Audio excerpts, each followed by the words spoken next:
It's not just, those people that have procreated, those people that have children, or the lessons that you impart on your own children or nephews and nieces or extended family. But what is your legacy? Your legacy is your voice, your story, your lessons, and the words that are on paper. Those don't go away. I mean, we're still reading stories from hundreds and hundreds and hundreds of years. Yeah. That's legacy. We are reading, life stories and lessons, and love stories and relationships and breakups and all kinds of things that have gone on. And I think that the human emotion, the human spirit that lives on is the legacy. Yeah, I love it. So when you think of different things each day, Carol, what does the word gratitude mean to you? I know we talked about that a few weeks ago. When you think gratitude, tell me how that feels to you. Well, I wake up every single day. I may not always be in the best mood, but yes, I'm always grateful. So a thing happened for me, and I think that changed the trajectory of my life at first was I used to say, I wake up grateful, but I go to sleep disappointed. And I think I truly believe in the law of attraction. And when I changed my mindset and I started to look at life and say, I am grateful to wake up in the morning, and I'm grateful for and blessed for all the things that happened to me today. The good, the bad, the ugly, because I see lessons in every single thing that I do and every interaction I have with everybody. So sometimes I don't, there's no clarity, and I say to myself, okay, this person that just came into my life, are they a lesson? Or, but each way, or is this something that's going to be a long-term thing? Is it a lesson? Is it something that I need to be aware of? And it's always that clarity in my mind. So I think that gratitude is all-encompassing.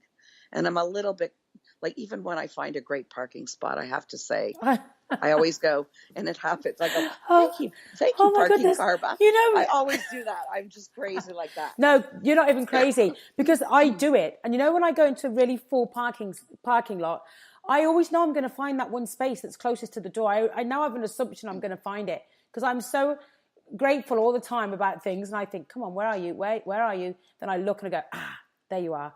So no, I'm having the crazy time. I'm always grateful. I'm always thankful, because to be alive and to be able to inspire and to make a difference is the most incredible thing. To be inspired, but to inspire, I think, and I think the part of that is, that we never know. Like, if you were to ask me, would I ever have been doing this? I would have said, are you, like, I think that it was a faint dream like 30 years ago. But the universe doesn't have a time.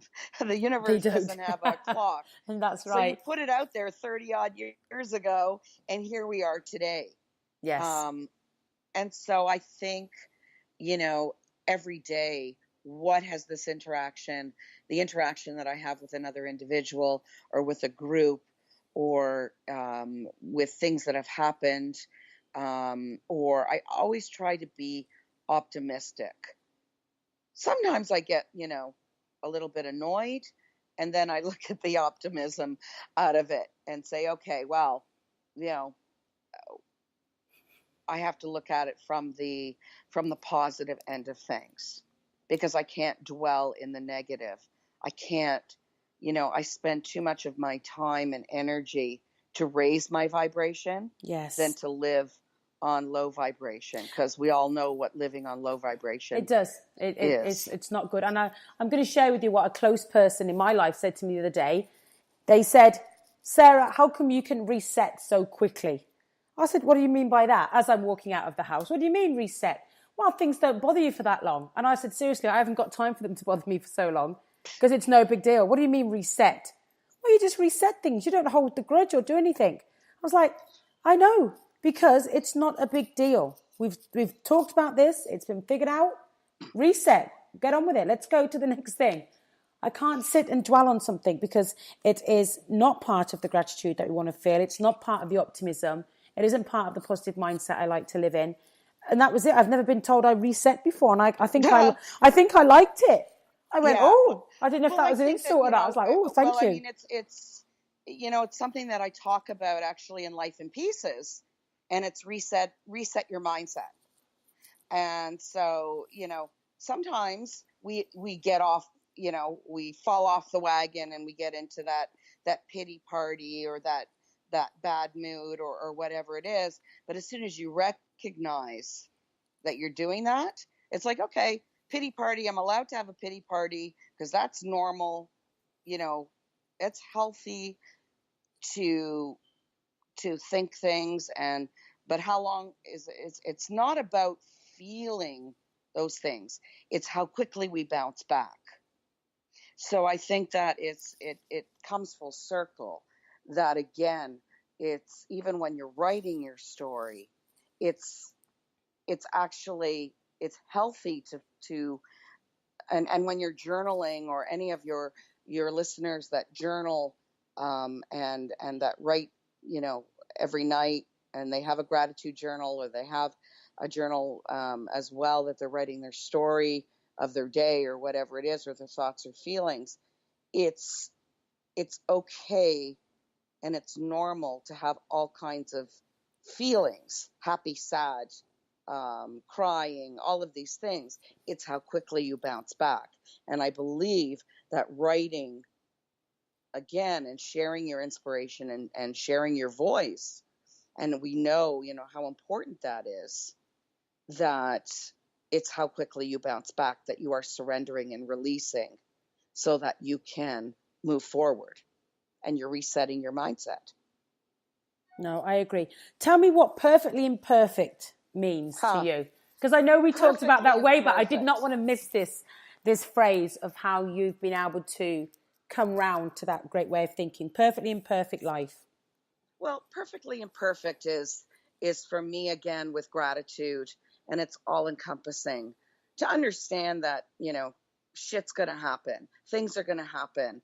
I don't look perfect to maybe somebody else, but I love me, right?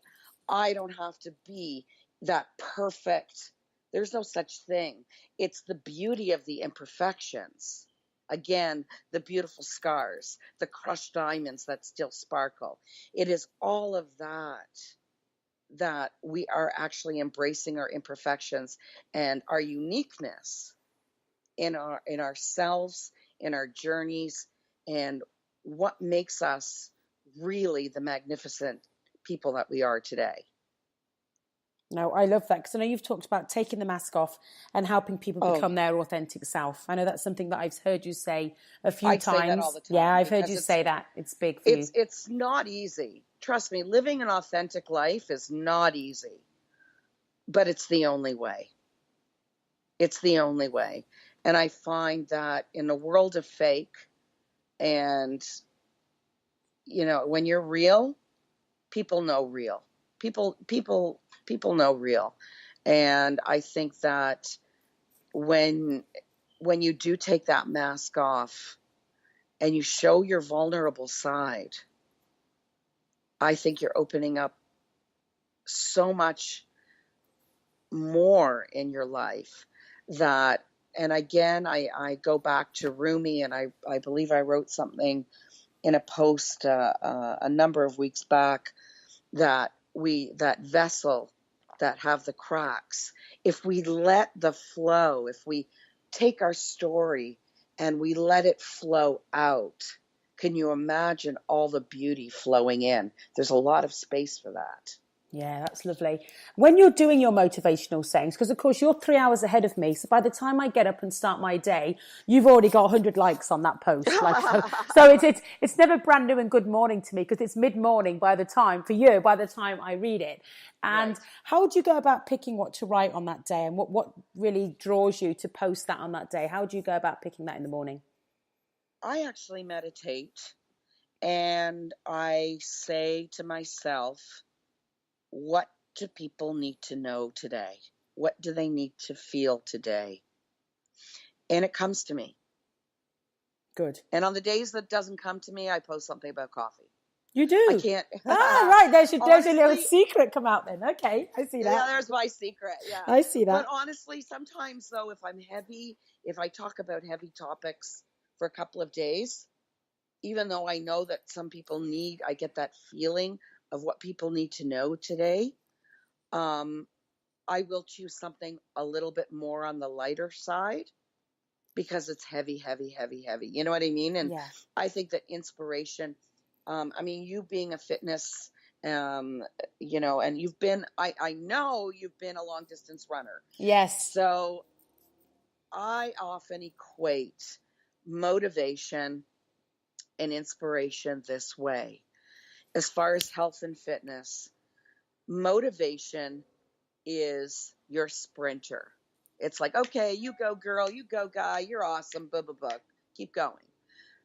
When it comes to inspiration is your long distance runner. Inspiration is you're thinking about it, you're ruminating about it, you're applying it, you go back to it, it kind of consumes you. So when you're reading inspiration every day, sometimes you need to absorb it in a certain way so that you can apply it. So that's how I look at the difference between motivation and inspiration. And so when you are talking about life lessons and you are trying to, help people put things in perspective for themselves, Yeah. but it's also to make them understand that they are valued. They matter. And I love that. Everybody Yes. matters. I mean, one of the hashtags I use a lot is "Your Story Matters." So Yes. I write that hashtag on lots of my Instagram, most of my Instagram posts, just so that people have something to say, can say it, and know that their story matters. Whatever that happens to be, it's part of the story. If you're here for the long game, you're going to have a lot of things to say in that time. Absolutely. And I talk about the 100-year plan. Constantly I talk about the 100-year plan because I want to be here for 100 years. So I know I'm going to have a long story. I feel like there's going to be a lot of things that are going to come out and happen and do. And it's part of being here. And like you said earlier, it's so great that we're still here. And one thing that was very interesting, a few years ago, about 3 years ago, I went to Oprah, and I went to a live show that she did in New York, and she talked about aging. And I was so engaged in what she had to say, because my husband said to me before I went, "Why do you have to go and see Oprah Winfrey? Aren't you already motivated enough in what you do?" And I said, "I just need to be in the room with that woman just once, please. That's all I need to do. Just need to be there and see there's going to be something that I take away from her. There's no way I'm not going to be able to." So I went with my friend, and one thing that Oprah said at the beginning was, "You know what? We're all getting older." And we look in the mirror and we go, "Oh, I'm getting old." And she said, "Thank goodness for that, because what's the alternative?" So It feels as though I went all the way to New York for Oprah Winfrey to tell me it's okay to get older. Thank goodness. And she made us stand there holding onto our heartbeat, just holding firm with our hands. And she said, "That's why you woke up. That's why you're here. And have gratitude for the fact that you've still got that heartbeat." And that's all. It took me all that time. It did all of that.